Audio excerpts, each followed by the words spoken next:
The ones you have are the present stones. That's what you need to know. And they were kind of going, what? What? At this moment, Jodie said, well, I'll show you these stones. She put them on the table. She said, yes, we found these. She didn't tell the whole story. She said, we found these when we were in England. We were doing this quest. We found these stones. They seem to have strange properties. She didn't tell her anything about it. Russell Crowe said, well, I don't believe in this kind of stuff. Let's pick them up. He touched the stone. Suddenly, about 7 people in the building at the party that night saw a flash of light on one of the stones, like a spark, and he went, whoa, and fell off his chair. Now, he touched them afterwards, nothing else happened, but 7 people all swear that they saw this. I wasn't there, I can't vouch for it personally. This thing came from one of these stones. Well, that was basically the end of that. But after she had said this, I said, well, there's nothing in the Bible to say anything about present, future, past, and infinity stones, or eternity stones, whatever the word was. But okay, she seemed to know a lot. It must mean something. The fact he got sparked is trying to say, look, take notice of what this girl says. That's what Graham and Jodie thought. I thought, well, who am I to argue? It certainly seems that way. I wasn't present at the time. So I said, well, if these things are called, as she said, these 3 stones can influence the past in some way, what are we going to do? So when I went over there a few months ago, I was staying with them in their house, not close to Salt Lake City on a mountain. It's a great, huge ranch place they have. And I was staying there with them, and she said, well, can we try and do something with these stones? And we tried to make lights appear or whatever in their area, and nothing happened. And Jodie said, well, what about if you hypnotize me? Because I used to do hypnosis. She said, why don't you hypnotize me and send me back in the past, regress me? If I'm holding these stones, something may happen. So cutting a long story short, I did. And Graham suddenly said, all right, take her back to their friend that day had been staying there. He's John Williams, the guy who writes the music for, was it Star Wars and all that kind of stuff? His son does the sound for Air Supply Band now when they're on tour. And he'd been round that day talking about some research he'd been doing into Maryland, the state of Maryland, and how when it had been founded, the relations with the local Native Americans, the local Indians, got really messed up because there'd been a hideous massacre because of some local priest in the area or sort of like local preacher who was completely intransigent. And so we've been talking about this, and Graham said, well, send Jodie back in time, make her see this massacre, and before the massacre happens, influence the man who caused the massacre not to do it. So I thought, why not? So we hypnotised her and sent it back, and she saw herself going, and she saw all these people, all these early settlers she's about 1700 or whatever, I don't know, 1600 and something. These early settlers there in this clearing, in this forest, and she suddenly makes herself stand before them and says, stop this, stop it. And in her mind's eye, she sees them all going, no, no, no, no, no, all backing away. Anyway, that was that. So she came out of it and said, I don't know, that's what I saw. Later on, we checked on the internet, about this story. Lo and behold, the story now is, this massacre never happened. The story is, when the first settlers were in Maryland, there was a bad preacher man who basically did not believe that they should live in peace with the Native Americans of the area, the local tribe. Until one day, he and many, many other of the local settlers saw a vision of what they took to be the Virgin Mary appear before them, imploring them to make peace with the Indians, which is why it's called Maryland. But before that, it was called Maryland after Mary, Queen of Mary Tudor or somebody. And that's the fact. Look it up in history, that's the fact now. Now, one would say, well, that's always been the fact. Well, it has, but we remember it differently. Everybody else thinks it's always been like that.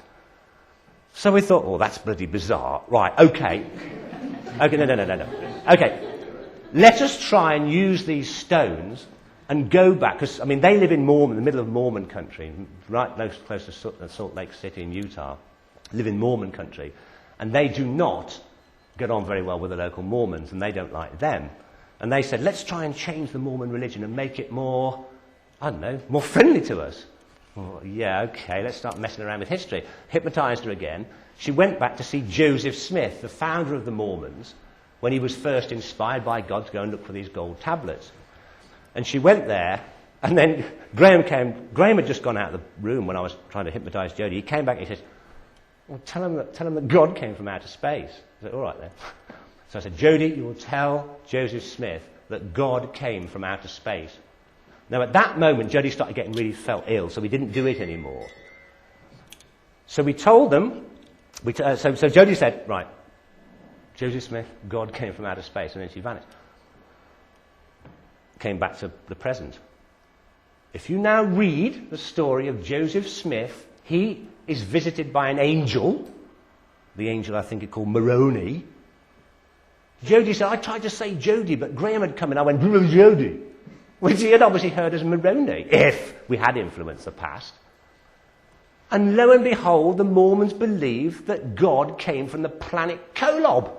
All the websites. God came from the planet Kolob. He was an alien from the planet Kolob. And this is what the born-again Christians really don't like about them, because they believe that God was an alien.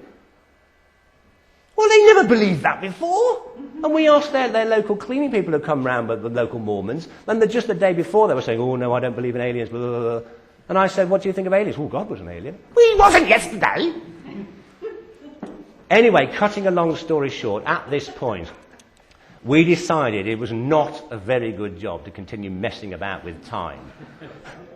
Unless in some way, and I came back the next day after that, and I haven't been back since, and we all agreed. They tried to do something over there. On a couple of occasions, I tried to hypnotize her over the phone or over the internet. It didn't work. So until I actually go back over, we can't really do much else anyway, because it doesn't work.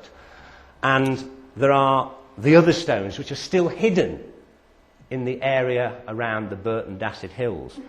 Now, the reason I'm telling you all this is I would like perhaps other people to go. I'm not going to get the chance to go and search for this. I've tried, I haven't. We've come up with, these aren't Cove Jones's clues. Because he didn't find these other 9 stones. If they are there, and he did really find them as he claims, they're still hidden somewhere in the area. And somewhere in the Burton Dasset Church, in that local Templars Chapel, and in the area of Temple Hardwick where it all happened, there is clues as to where the other stones were. And now I've tried, and I haven't come up with anything. If anybody else would like to try, please do. Now, I'm going to continue to put... It's already a little bit about this is on my website, grahamphillips.net. There'll probably be something on the Pharaoh site.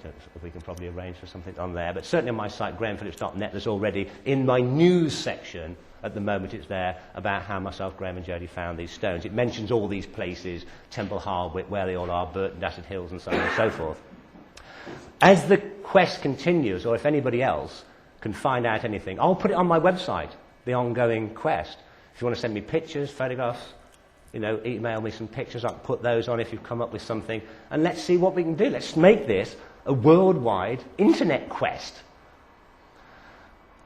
There is one other thing, just to test out, to see how good you are at what my friend Andy Collins originally termed questing, which is basically using these strange and weird serendipities and coincidences to help you search for ancient artifacts. Questing, psychic questing he called it. Just to see how good you are as questing, as a final note, you've probably found on your seats a little, I wouldn't call it poem, verse. Can somebody just let me have one a second, because I haven't got one. In Cove Jones's Bible, at the back of his Bible, he had another verse. I don't think that this pertains to the Burton Dasset Hills or the 9 stones, because he didn't claim to have found any others. He was also working on Templars' mysteries generally. And I think he knew where there was another, or what he thought was another Templars artifact. An ark, a grail, a menorah, goodness knows what it is, or just some gold or something that he thought was very important. And he left a little weird verse at the back of his Bible that is supposed to, seemingly, if we've got this right, lead to a location where something would be found. Now, I think I've solved what this is. I've never been there yet. But this is exactly what the words say. The prize is hidden in a place afar, that right alone will lead you to. It is found beneath the glass, where time stands still and sheds no tears. Know that all is right, and this verse will tell you where to go and what to spy, then venture there, but not within. Now, within that clue, I think I know where this thing is. I won't tell you now. We're all going to go for a meal now or get pissed or whatever else happens, right? But later on in the evening, at the end of the meal, when everything's been said and done and Master of Ceremonies has done his bit and whatever, I'll tell you what I think it is unless anyone else has solved it before. So, ladies and gentlemen, thank you very much.